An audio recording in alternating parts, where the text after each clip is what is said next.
पिछले 10 साल से जब से बोलना शुरू किया। एकदम छोटे बच्चों से मेरा वास्ता कभी पड़ता नहीं था। 10 की उम्र के आसपास के, 10, 12, 8। अभी 3 महीने से ये बच्चों वाले कैंप शुरू हुए हैं, 3-4 महीने से। तो ये मेरे लिए भी एक ऐसी चीज़ थी जिसकी ओर मैंने अभी तक ध्यान ही नहीं दिया था। आबादी का जो ये तबका होता है, बच्चे, इन पे ध्यान नहीं दिया था अभी तक। 2017 में पहली बार इन पर ध्यान दे रहा हूँ। और जब से इन पर ध्यान देना शुरू किया है, बाकी सारे सब चीज़ें जो हैं वो पीछे होती जा रही हैं। क्योंकि जितनी बीमारियाँ बड़ों को होती हैं, जो 30-40 या 60-70 की उम्र में जाकर के फूटती हैं, उनकी जड़ें सब होती हैं बचपने में ही। 7-8 साल की उम्र तक, 10 साल की उम्र तक, और अधिक से अधिक 15-16 की उम्र तक बच्चे का जो होना होता है, मानसिक रूप से, साइकोलॉजिकल रूप से, वो हो चुका होता है। ये कैंप में आते हैं बच्चे, उनको देखता हूँ, अब थर्राने वाली हालत होती है। मुझे लगता है कि 3 दिन बहुत कम है कुछ कर पाने के लिए।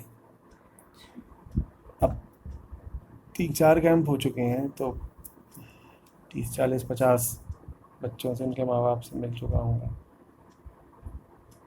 अ healthy child is so rare, जबकि एक पूरा स्पेक्ट्रम है 7 साल से लेके 17 साल तक का, जिनसे कैंप में होते हैं।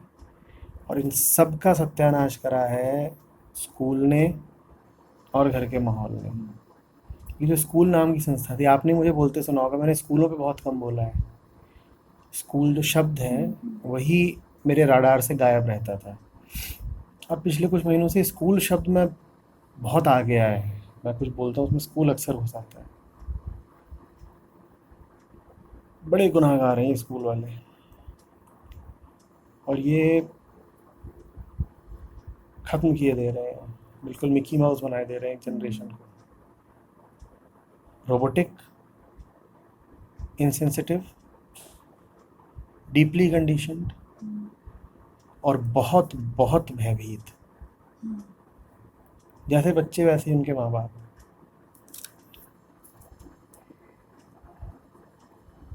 मतलब स्कूल धर्म बन चुका है, स्कूल धर्म का स्थान ले चुका है। स्कूल जो बताएगा वैसा, ज़िंदगी वैसी चलनी है। ज़िंदगी तो वैसी चलनी होती है ना जो उचित है, जिसको हम कहते हैं धर्म, दैट विच इज़ राइट। ज़िंदगी यहाँ ऐसे चल रही होती है बच्चों की और माँ बाप की, जैसा स्कूल ने बताया है।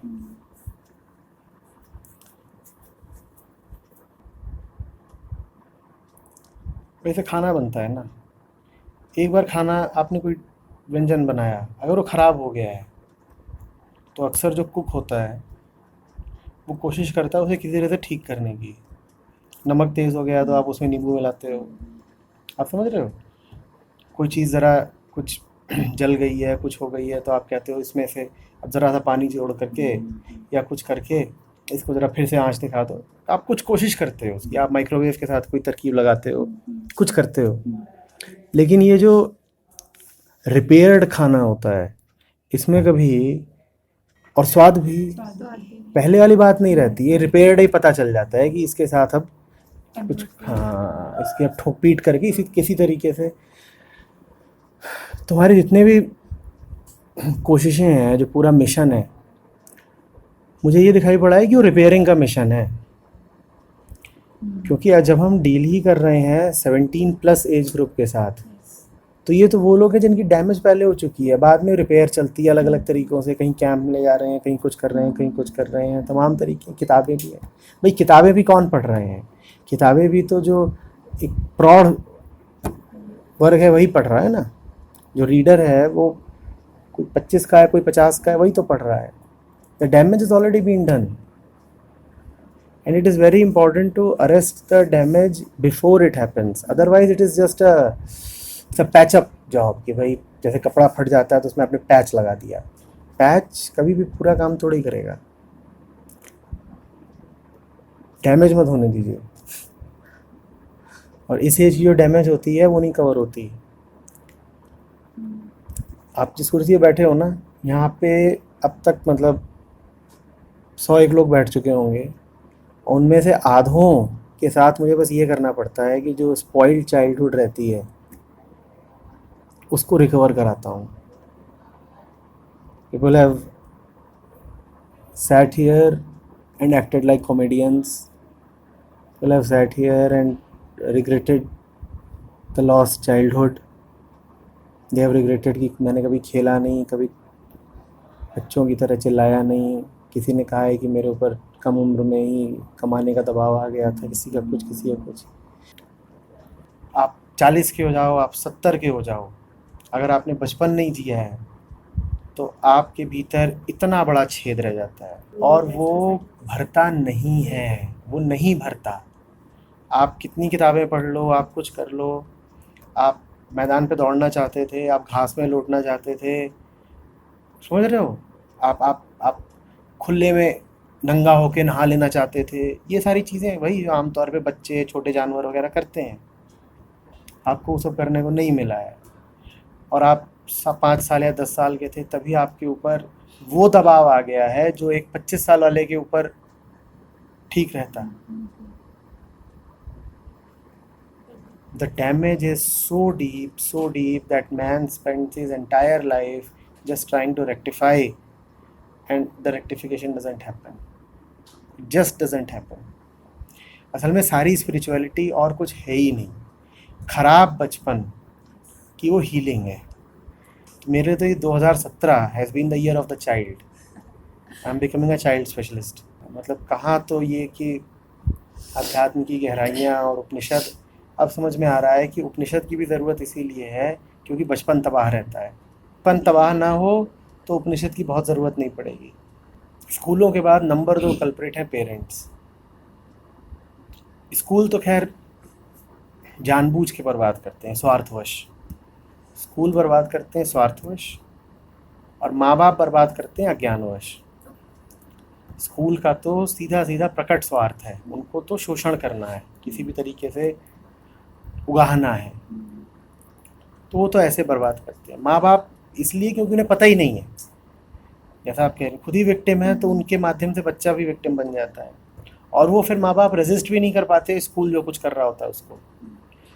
स्कूल अपने तरीके चला देता है, ज़ोर आजमाइश कर लेता है, माँ बाप उसका विरोध करना तो छोड़िए, उसमें सहभागी बन जाते हैं। ये जो पेरेंट टीचर मीटिंग होती हैं, ये बच्चे के खिलाफ समझ लीजिए साजिश का आयोजन होती हैं कि स्कूल वाले और घर वाले मिल गए हैं और योजना बनाई जा रही है कि बच्चे को कैसे अब बिल्कुल दबा दिया जाए। हाँ, तो मतलब I will go to the extent of saying that if there is one evil institution today, one, भाई बहुत सारे हों, उसमें एक चुनने को कहा जाए कि इस एक को ठीक करो, that would be the school. Not the corporate, not the family, not the university or college, not even the government or any other economic or political system. I would like to firstly correct the school. बाकी सारी चीज़ें हटाओ, school ठीक करो। ये मतलब पाप के अड्डे हैं, ये बर्बाद कर रहे हैं, सब खत्म कर रहे हैं, सब खत्म कर रहे हैं। मेरे लिए दुख के हो जाते हैं बच्चों के कैंप के जो 3 दिन होते हैं, हर महीने जाना होता है, दुख के हो जाते हैं उनकी हालत जो देखता हूँ। The world is desperately in need of some wise parenting. Desperately. Nothing else can save the world. World seriously needs some mothers and fathers who are Buddha-like.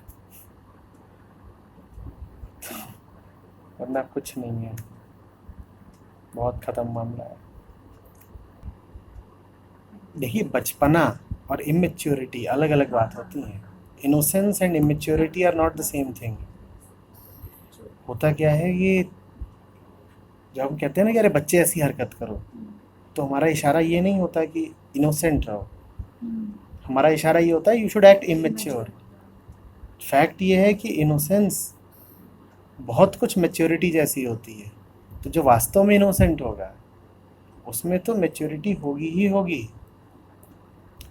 लेकिन हमारी नज़र कुछ ऐसी हो गई ना कि, और ये बात भी हमें कैपिटलिज्म ने, कॉरपोरेट कल्चर ने सिखाई है। ये जितनी प्रोडक्शन के एजेंट्स हैं ना, उन्होंने सिखाई है। आप भी बच्चों के एडवर्टीजमेंट्स देखिएगा टीवी पर, वो टारगेट ही उस बच्चे को कर रहे हैं जो इमेच्योर है।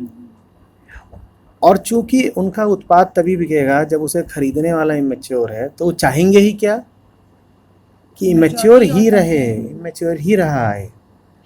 तो उन्होंने ये परिभाषा सेट कर दी है कि बच्चा होने का मतलब है बेवकूफ़ होना। बच्चा होने का मतलब बेवकूफ़ होना नहीं होता। एक उम्र के बाद, 6-7 साल के बाद बच्चा करीब करीब एक लिटिल एडल्ट हो जाता है। तो आप पीछे भी जाएं तो हमारे अष्टावक्र गीता है, कहते हैं कि जब वो बोली गई तो अष्टावक्र 11 साल के थे। 11 साल का बच्चा ही तो है ना जो इतना कुछ बता गया। और आज का कोई 11 साल का हो तो आप उससे उम्मीद करोगे कि वो बैठ के पॉपकॉर्न खा रहा है और कार्टून देख रहा है। जानती हैं, एक संभावना और भी होती है, दोस्तों का, समाज का, स्कूल का, परिवार का दबाव इतना बढ़ जाए कि बच्चा जानते बूझते उल्लू बनने लगे। आप समझ रहे हो? अब पेशेंट आईसीयू चला गया है। एक तो ये है कि मुझे पता नहीं था कि इस चिप्स के पैकेट में क्या है, तो मैंने अज्ञानतावश खरीद लिया। दूसरा ये है कि मुझे मालूम है कि जो वादा किया जा रहा है वो पूरा नहीं होगा, लेकिन I know that I am being cheated, yet I am letting myself be vulnerable to cheating because I don't have the guts to not to be part of a group.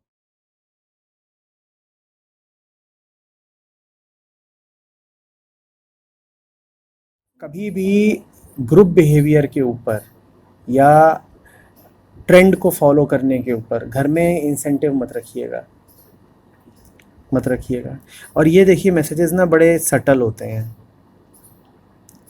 ये मैसेजेस आप कभी obviously खुले में तो दोगे नहीं कि follow the heard, ऐसे तो आप बोलोगे नहीं कि भीड़ के साथ ही चलना, रिमेन अ फॉलोअर, ऐसे तो आप बोलोगे नहीं।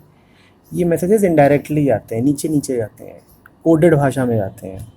और वो तभी नहीं जाएंगे जब जो लोग ये मैसेजेस दे रहे हैं, मैं आपको फाइनल बात बता रहा हूँ, जब वो काफ़ी सेंटर्ड हो, नहीं तो जाने पक्के हैं। आप कोशिश करते रहोगे, आपको पता भी नहीं चलेगा कि आपने गलत मैसेज दे दिया।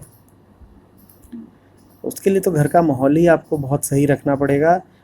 और जैसा मैंने कहा कि इनिशियल एज में ही उसको आप उसकी एज के अनुरूप जो आध्यात्मिक साहित्य है उससे आपको उसको इंट्रोड्यूस कराना पड़ेगा।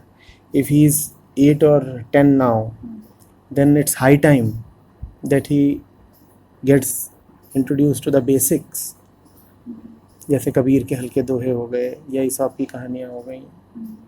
इनसे उसका जो आरंभिक परिचय है अब हो जाना चाहिए। नहीं हो रहा है तो नुकसान हो जाएगा, क्योंकि यही डिफेंस है। हर तरफ से उस पर तीर आ रहे हैं। निधि, रोज़ 100 लग रहे हैं, जानते हैं, 100 में से 1-2 आपके भी हैं जो आपने अनजाने में चला दिए हैं। भाई ठीक है, आप चाहते नहीं हैं, अनइंटेंशनली हो जाता है ना कई बार। बहुत कुछ आप बचाते होंगे, लेकिन 1-2 जगह तो चूक होती ही होती है। बच्चे पर 100 तीर लग रहे हैं रोज़। इस वक्त उसको कवच चाहिए, डिफेंस चाहिए। और स्पिरिचुअलिटी के अलावा मन का कोई डिफेंस होता नहीं। A mind that is not spiritual will remain very very susceptible to conditioning. कुछ भी आके उसे कंडीशन कर जाएगा और पता नहीं लगता ना। ये चीज़ें तो ऐसी हैं कि जब फल निकलता है, जहर बन जाती हैं चीज़ें, तो ही पता चलती हैं। You have to keep it really centred in the house hold.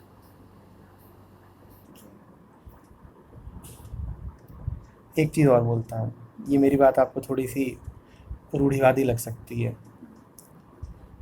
जिन बातों को हम कहते हैं ना कि पुरातनपंथी हैं, तो रिवाजों की बातें हैं, ऑर्थोडॉक्सी है, उन सब बातों को एक झटके में फेंक मत दीजिए। उनमें भी दम होता है। टोटल रिजेक्शन मत करिए। बच्चा आपके पाँव छूता है, ये आदत डाली है, सुबह उठता है, पाँव छूता है ऐसा? ये डलवाइए।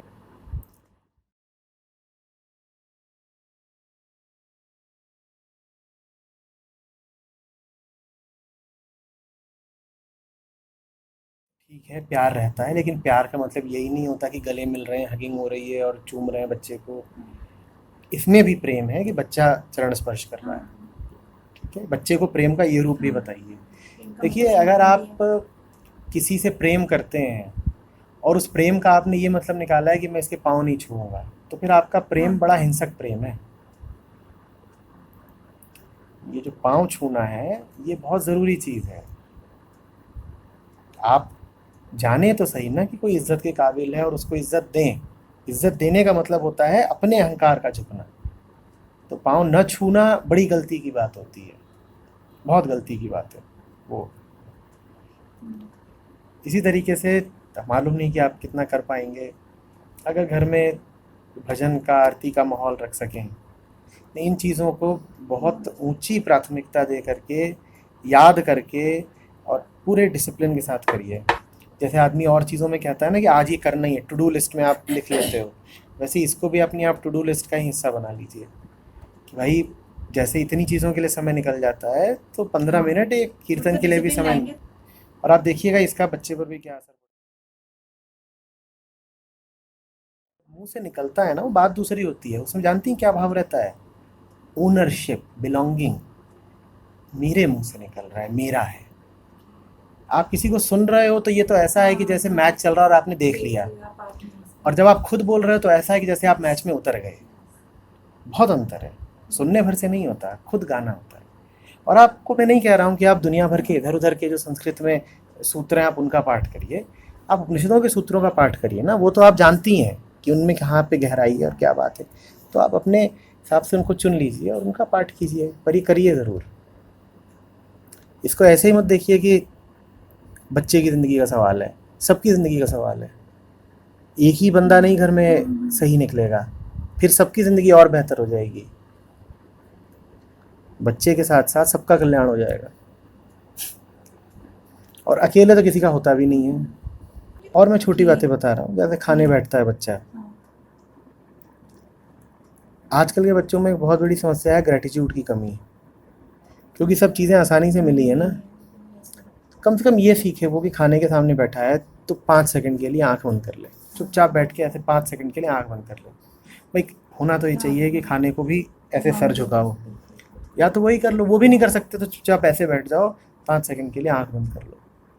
याद तो आ जाएगा ना कि कुछ महत्वपूर्ण होने जा रहा है। नहीं तो आप तो यूं उठाते हो, टीवी देख रहे हो, और ऐसे नहीं होना चाहिए। इसी जगह से छोटी आती है, अब खाया है, अपना जूठा रखा है, तो आपका काम है उसको किचन तक लेके, और आपको ही पता होना चाहिए कि आप छोड़ नहीं सकते हो ज़्यादा। आपने अगर लिया है इतना बड़ा पोर्शन, तो आपकी जिम्मेदारी है कि आप उसे ख़त्म करोगे या लो मत। तो ये सब, ये बहुत छोटी बातें हैं, लेकिन मैं कह रहा हूँ चरित्र आदमी का इन्हीं से बनता है। तो थोड़ा सा ट्रेडिशनल ही रह लीजिए, बहुत कूल करने की ज़रूरत नहीं है। मेरा तो काम ही यही है, मैंने बहुत कूल लोगों का बड़ा अनकूल अंजाम देखा है। ठीक है, ये सब कूल कूल रहते हैं और फिर बहुत ख़राब हालत होती है, फिर इधर उधर भागे भागे फिरते हैं। थोड़ा सा ट्रेडिशनल रहिए, centred but a bent towards the traditional side. That will help, that will really help. ये सहारा तो अंत में उसी का है ना, तो थोड़ा सा उसकी ओर अगर झुके हुए हैं तो अपने पे ही एहसान कर रहे हैं।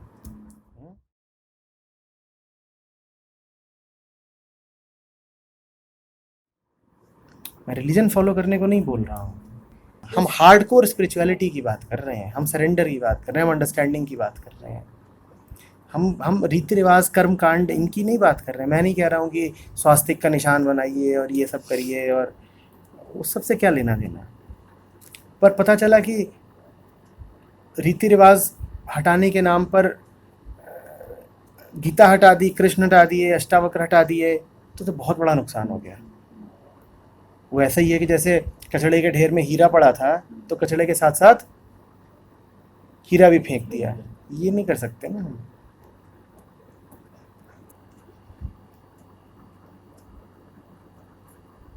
मैं किसी को दोष देता ही नहीं। अगर कोई ये कहता है ना कि मुझे स्पिरिचुअलिटी पसंद नहीं, मैं कहता हूँ यू आर नॉर्मल। होता भी यही है। देखिए, आप मंदिरों वगैरह में जाइए, या जैसे बड़े बड़े ये तो सत्संग होते हैं जिनमें हज़ारों की भीड़ बैठती है, आप वहाँ पे ना एक आईक्यू टेस्ट दे दीजिए, और उस पूरी भीड़ का जो आईक्यू आएगा वो एवरेज से 20% नीचे होगा। जितने बेवकूफ़ होते हैं वही तो इन जगहों पे जाते हैं। तो जाहिर सी बात है कि जिस आदमी में ज़रा भी अक्ल होगी वो दूर हो जाएगा इससे। वो ठीक ही है।